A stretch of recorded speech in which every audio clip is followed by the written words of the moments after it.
Eder. Mac. Pallister. Siamo qui, caro Eder, determinati a portare avanti il difficile compito di analizzare l'identikit psicologico dei terzi ignoti responsabili dell'aggressione brutale alla povera Lily. Questo tragico evento ha innescato una catena di eventi fatali che hanno portato alla sua morte per soffocamento. Utilizzeremo tutte le informazioni e i risultati delle autopsie forniti dalla Cattaneo per cercare di far luce su questa tragica vicenda. Siete pronti ad addentrarvi in questa affascinante, ma complessa indagine? Allora, iniziamo senza indugi. Ebbene, il nostro lavoro consiste nel costruire un quadro psicologico criminale dei terzi coinvolti, sulla base di un'analisi criminologica approfondita di tutti gli elementi raccolti nel corso degli anni. Grazie al contributo di Eder e al tuo supporto, saremo in grado di dare un nuovo impulso alle indagini che fino ad ora sono rimaste ferme. Il profilo psicologico dei terzi coinvolge un trio di individui con abilità e conoscenze specifiche necessarie per gestire varie fasi dell'azione criminale. Ad esempio, durante l'aggressione, si è notato che non è stato inflitto un pugno diretto al viso, ma piuttosto si è trattato di schiaffi o colpi laterali o posteriori, caratterizzati da un attacco improvviso e repentino. Questa modalità di aggressione indica un approccio non competitivo, bensì mirato a sorprendere la vittima. La successiva caduta della vittima. Quello che ci interessa di più è la fase successiva in cui i terzi si rendono conto che Lily perde conoscenza e non la soccorrono, preferendo la vigile attesa criminale di chi può tentare di salvarla ma decide di non farlo accettando l'evento morte. Dal punto di vista legale ciò si chiama omicidio preterintenzionale e costa la galera.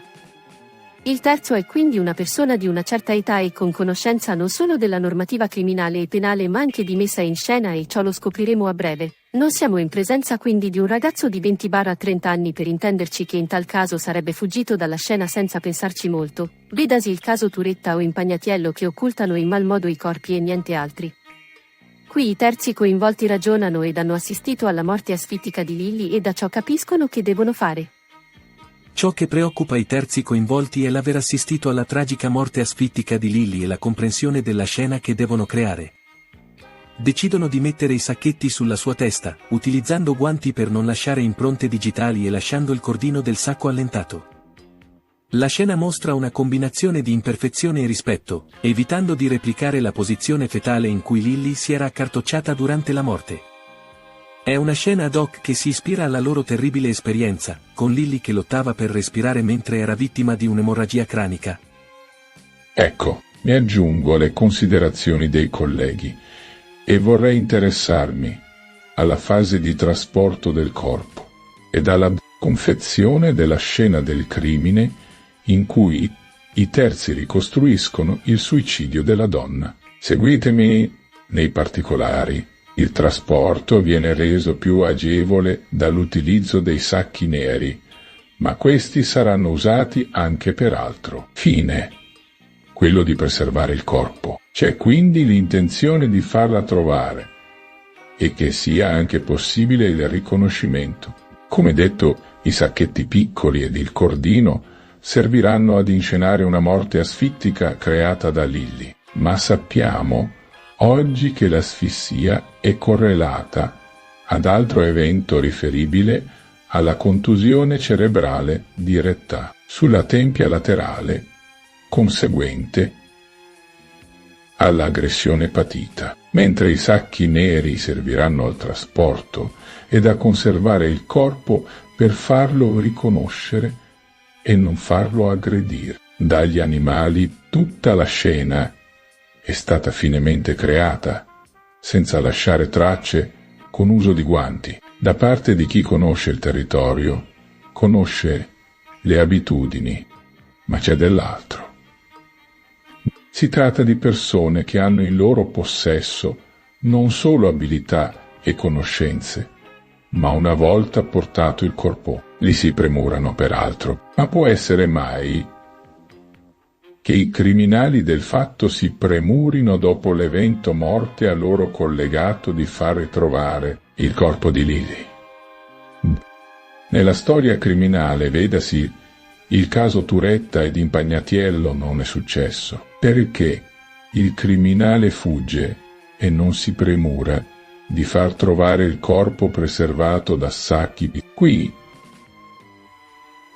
c'è un interesse diretto alla conservazione di Lily, che deve essere ritrovata, e non è un caso che alcuni segnaleranno di fare delle ricerche lì dove nessuno aveva ancora cercato.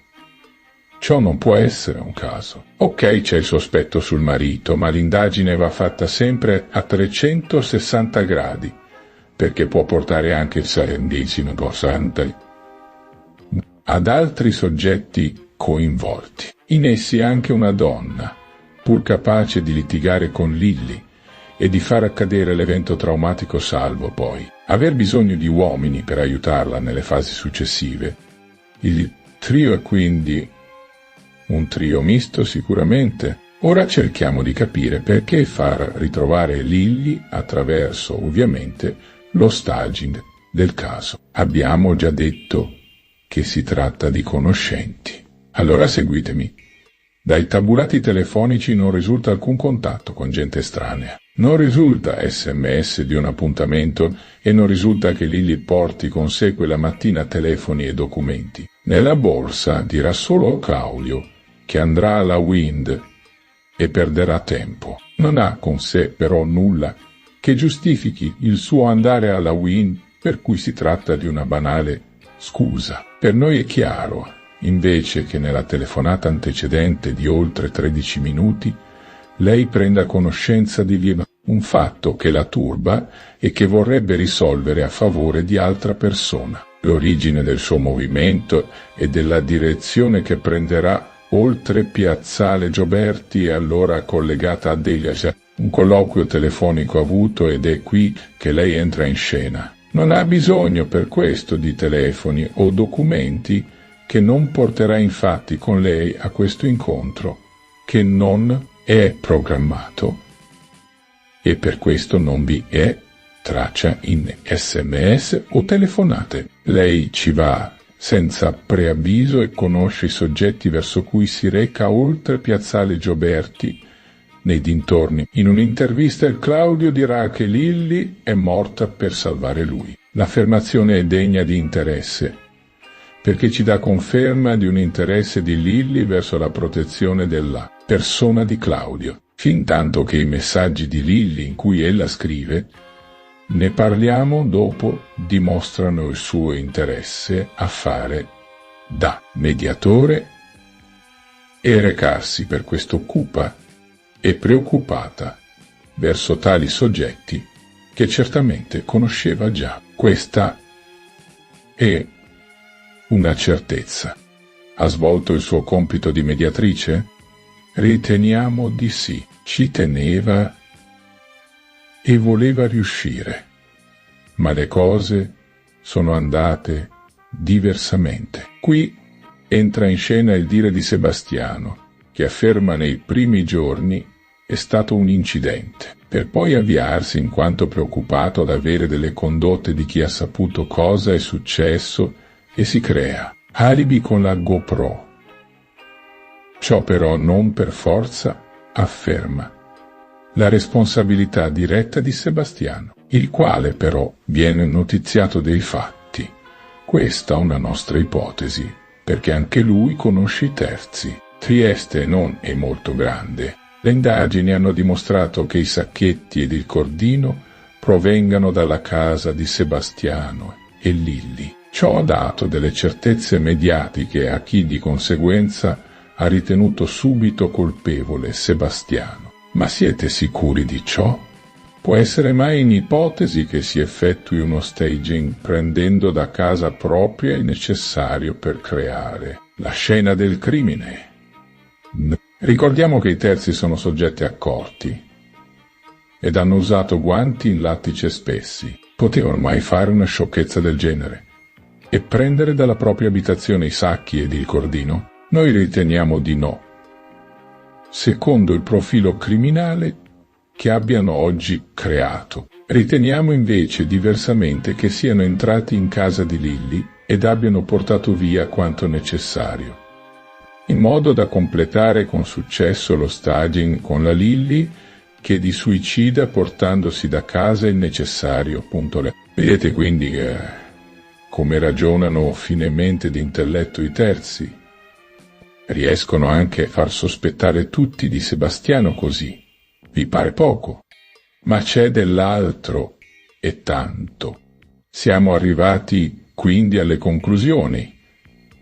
Grazie a Claudio ed a Sebastiano sappiamo che Lilli ha incontrato i terzi per mediare su vicende private e particolari. Lei si è messa in mezzo ed è una certezza per noi. Sappiamo cosa è successo a questo incontro senza preavviso e sappiamo come è morta in esito ad un incidente, inteso quale litigio aggressivo con schiaffi e spintoni che hanno provocato la caduta di tempia a terra della donna e la morte asfittica conseguente dovuta alle emorragie che sviluppano nell'arco di circa 1 ora a seguire. Sappiamo che Sebastiano ha avuto contezza di questo incidente occorso e che ha cercato di crearsi alibiconi, montaggi della GoPro che sa usare benissimo. Il fatto che poi Claudio dica che lei è morta per salvare lui ci dà conferma della pericolosità di questi terzi cui, però,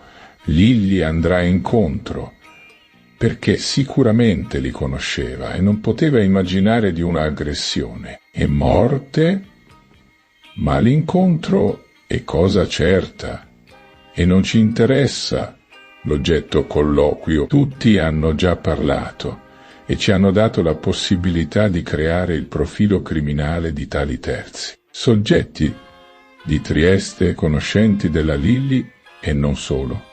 Nessuno vuole dire di più perché si ha paura. Claudio dice che nemmeno sotto tortura lo dirà. Sebastiano parla di incidente e dirà che non si saprà mai niente, ma è consapevole di cosa è successo. Vi lasciamo quindi con la localizzazione dell'incontro. Sulle suole della Lilli vi è un accenno di calpestio sulla vegetazione del boschetto, per cui l'incontro senza preavviso si è svolto in una parte del parco in cui esiste la presenza dei terzi, che potevi raggiungere perché sai che sono lì, presenti via di maniere. Ti allontanati. Non può essere un caso che le suole abbiano un accenno di vegetazione. Ciò ci localizza la presenza di Lilli a seguire Piazzale Gioberti, direttamente al primo ingresso nel parco, dopo la chiesa. Il dopo riguarda tale incontro.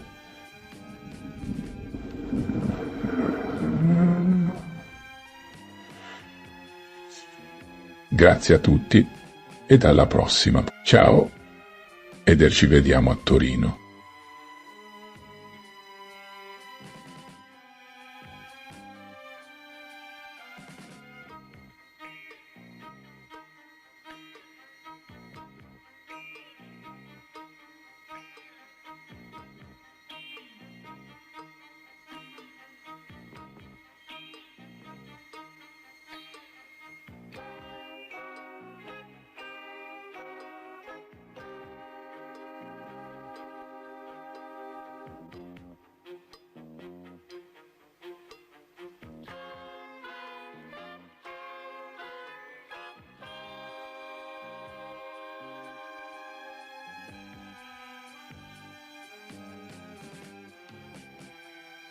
Ehi, non dimenticare di iscriverti a questo canale.